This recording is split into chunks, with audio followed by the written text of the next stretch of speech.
നബി സല്ലല്ലാഹു അലൈഹി വസല്ലമയുടെ മക്കൾ, അതായത് ഫാത്തിമ ബീവി റളിയല്ലാഹു അൻഹ അല്ലാതെ ബാക്കി എല്ലാ മക്കളും നബിയുടെ ജീവിതകാലത്തിൽ തന്നെ മരണപ്പെട്ടിട്ടുണ്ട്. ആകെ നബിക്ക് ശേഷം ജീവിച്ചിരുന്നത് ഫാത്തിമ ബീവി മാത്രമാണ്.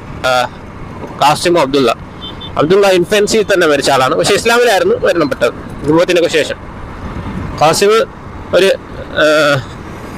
ഖാസിമിന്റെ ഏജ് പറഞ്ഞു കഴിഞ്ഞാൽ ഒരു ഒട്ടകത്തിന് ഡ്രൈവ് ചെയ്യാൻ ഉള്ള പ്രായം എത്തിയതിന് ശേഷം, അതായത് യുവാവ് നമുക്ക് പറയാം, കൗമാരക്കാരൻ, ആ ഒരു യുവാവല്ല കൗമാരക്കാരൻ, ആ ഒരു പ്രായത്തിലായിരുന്നു ഖാസിം മരണപ്പെട്ടത്. അപ്പം നബിയെ അള്ളാഹു ഇങ്ങനെ പരീക്ഷിക്കുകയാണ്. ഇത്ര പരീക്ഷണങ്ങൾ കൊണ്ട് അള്ളാഹുവാണ് ഏറ്റവും ജസ്റ്റ് എന്ന് പറയല്ലോ.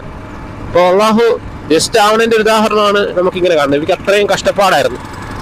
നബിക്ക് നബിയെ നബിയാക്കിയത് ഭയങ്കര ഈസിയായിട്ട് നബിക്ക് കിട്ടിയ ഒരു കാര്യം അങ്ങനെയുള്ളൊരു നിലയ്ക്കല്ല. അതായത് നബിക്ക് എത്രയ്ക്ക് അതിനനുസരിച്ച് നബിക്ക് തഹജ്ജുദ് ഫർളായിരുന്നു. അതുപോലെ നബിക്ക് ചെയ്യേണ്ട കുറേ കാര്യങ്ങളുണ്ടായിരുന്നു. നമ്മൾ അറിയുന്നതിനേക്കാൾ ഉപരി എത്രയോ കാര്യങ്ങൾ നബിക്ക് മാത്രം നിർബന്ധമാക്കപ്പെട്ട് ചെയ്തിട്ടുണ്ടായിരിക്കണം.